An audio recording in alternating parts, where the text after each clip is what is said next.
on. He's ready to go on the Fan. New York Sports Radio. Mike's on.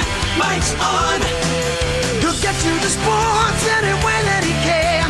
It's Mike Francesa on the Fan. Sports Radio 66 and 101.9 FM. WFAN. From the studios of WFAN, this is Mike's on Francesa on the Fan on this Wednesday, a big travel day, a big day, obviously, as everybody gets ready for this Thanksgiving holiday. So we have a regular football Friday show for you on Wednesday, as you would expect, with picks and everything else, as we get you ready for what will be the holiday. And wherever you're headed today in traffic or leaving early, which a lot of you do, and probably already a lot of you on the road as I even speak, we wish you all a very happy Thanksgiving and a very safe one. My last one with you folks as far as this role is concerned. And so I've spent many a Thanksgiving with, we're talking on these Wednesdays before Thanksgiving many, many times. So it's been 30 years of those. So this is the last one. And so it's memorable. It's also the 22nd day of November, which is a very dark day in our nation's history, as you know. Back in long time ago, many, many moons ago, this was the day, of course, of the JFK assassination on this day in Dallas, long, long time ago. So, and now, there's so much, even to this day, speculation. Yeah, just think about the stuff that we heard about this year and all the stuff that was supposed to be released and everything else. So it still continues to command an amazing amount of attention all these years later. But it is on this date that we take a second to remember that great president and everything that went on and transpired from that day forth, which changed the country radically for decades, even generations to come. But we have plenty to get through today, a lot of football, a bunch of other stuff. We have Clyde Frazier in studio, so we'll do a little Knicks today, too. So we have a chance to talk with the Nick Great, who is going to grace the studio. As I said, we're going to be bringing in a lot of folks back to the show over the next couple of weeks, people who have been very important over the last 30 years, who have been the stars in sports in our city, the difference makers in our city over the last 30 years, whether it's nationally, whether it's locally, but guys who need no introduction, all very, very big name players over the last 30 years, and that will we will do a lot of in the next 2 weeks, especially, even the next three, but even the next 2 weeks especially, and really leading up right up to the 14th, when we'll be at the Museum of Broadcasting at the Paley Center, and then the 15th, which will be my last show, which is now just a couple of weeks away. We are inside 20 shows, so we're moving quickly in that direction. We're also going to talk after the weekend about the Football Sunday show I'll do, which will be the 10th of December, so it'll be a week from this coming Sunday.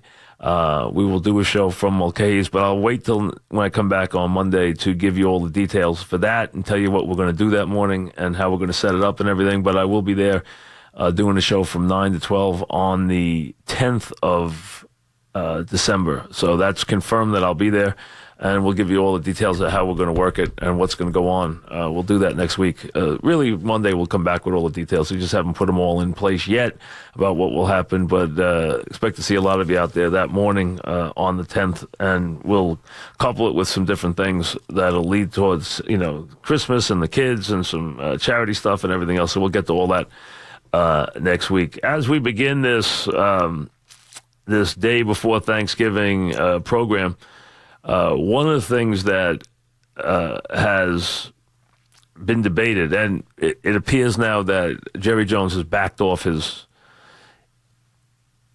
thorny proposal or threat that he was going to, seek legal action, which he now has decided he will not. But one of the things that is making the rounds right now, which to me would be really an absolutely cowardly answer to what has become a very difficult problem for the NFL, and that is the owners are discussing internally and it's been leaked in a couple of quarters, that they will consider the idea at their off-season meetings if this anthem thing persists, and we haven't seen any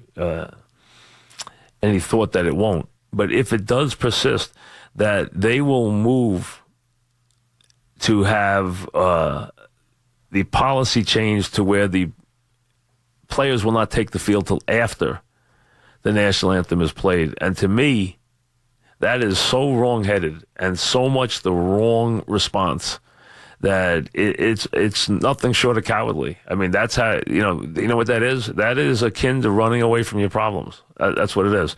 We can't solve it. We can't fix it. So what we'll do is we'll move it out of sight. So we'll just play the anthem in front of just the folks in the stands. We'll do it a couple of minutes earlier. We'll bring the players out at the same time. We'll just move anthems up to 15 minutes before kickoff, or whatever time they would agree to, and we'll just do it in front of nobody. There'll be no players on the field. There'll be no teams on the field. So that's their way to settle something, which means they've never settled it, which means they don't have any clue how to settle it, and they aren't any closer to settle it. Because if that is the debate they're having internally now, something they will bring up at their March meetings, a vote, and they said they're not ready to know that it'll go to a vote, but there seems to be a feeling that it will, to move the anthems or move the players indoors or move them into the locker room for the anthem, to me would be, as I said, just a cowardly response to what has become a very big issue for them. That's not the way you solve problems. It's not the way you solve problems that have festered and have become enormous issues in front of the public to then take it and just hide it. And that's all they're doing. So there would never be any way to solve it. There wouldn't be any reason to solve it. You would just be moving the protest and moving the idea of the protest inside. And that's all there is to it. So to me, it's the wrong answer. It's as wrong-headed as it could possibly be. Plus, it's cowardly. I mean, it really is. It's not facing your issues. It's not facing the problem. And it just shows you that the enormous lack of leadership that the league has. Jones is right about that part. He was never looking for Goodell to leave. We know that in certain areas, Goodell has been very strong, and he has tremendous owner support. And he has protected their shield. He has, made very good deals with the union, with the TV networks. In that regard, he's been very strong. In areas of public relations, he has been a nightmare.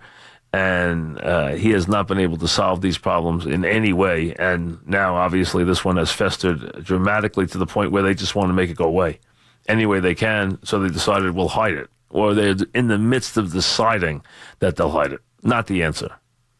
I don't know what the final outcome will be. We won't know that until the off season and when they go to their winter meetings. But that is not the way to handle this. And that is not the answer, because that's no answer at all. That's just running away from your problems, and that never solves anything, as everybody knows and everyone's heard many times. That's not what you do.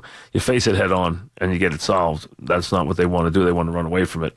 One thing is that they'll try to do here, and maybe with as we hit Thanksgiving and Jones's team has plenty of problems on the field, this is when the NFL hopes their season will turn to the field, where the off-field problems, which have so much dominated the headlines for the NFL, now maybe will take a backseat to the play on the field as we move forward here with the games, starting with tomorrow, because Thanksgiving is when the league moves front and center, and everything is football from now right through the Super Bowl, and that's always where it just starts. I mean, you can, like I've said many times, if you count college and the schedules that are upon you, then before you know it, the bowl games as you head towards the holidays, you can watch football almost every day between now and, early January. By the time you've gotten to the 10th of January, you've had wall-to-wall football since late November. Now this year, Thanksgiving's a little earlier. It's as early as it can be.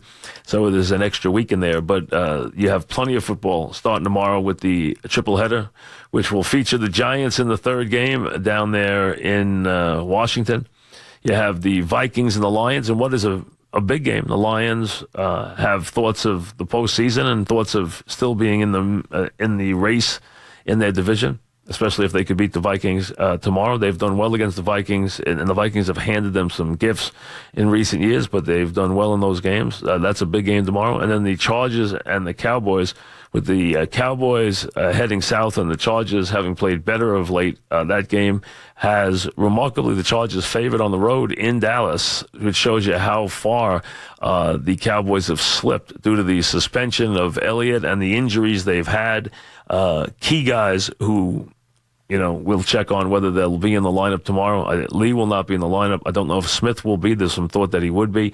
We'll check on that for you as we go forward. But the Cowboys actually have fallen to a level where they are actually underdog at home on Thanksgiving to the Chargers, who are at best a very erratic and somewhat snake-bitten team. So from that standpoint, it should be an interesting game. I think it's a competitive game. I think it's about as dead even a game as you could have. As a matter of fact, I think all three games tomorrow have a chance to be extremely competitive. I think the Lions at home can be competitive. I don't see any reason why they can't be against the Vikings. The Giants, I think, will play a spirited game. A big key will be whether or not they get any pass rush on Cousins tomorrow, because he obviously can do some damage with that offense if you don't get any pressure on him tomorrow. So that will be a key in that game, and whether or not the secondary will show some dedication and some spirit, as it did last week against Kansas City. Will it show it again as it goes to Washington 4 days later? Because that's going to be a big key, because the Redskins will look to make some big plays. They are very up and down, the Redskins, very erratic. I mean, they win games you don't expect them to win, and they lose games you don't expect them to lose. They're a very up and down, erratic team, but they can be explosive, and their quarterback can put up some big numbers. So that's what we will see as we see the Giants take on the Redskins tomorrow. So 3 big games tomorrow. Interesting set of games this weekend we'll get to. So it all begins. We got a lot to get to. As I said, Walt Frazier in studio. And we'll get the picks and everything else on this very busy travel day.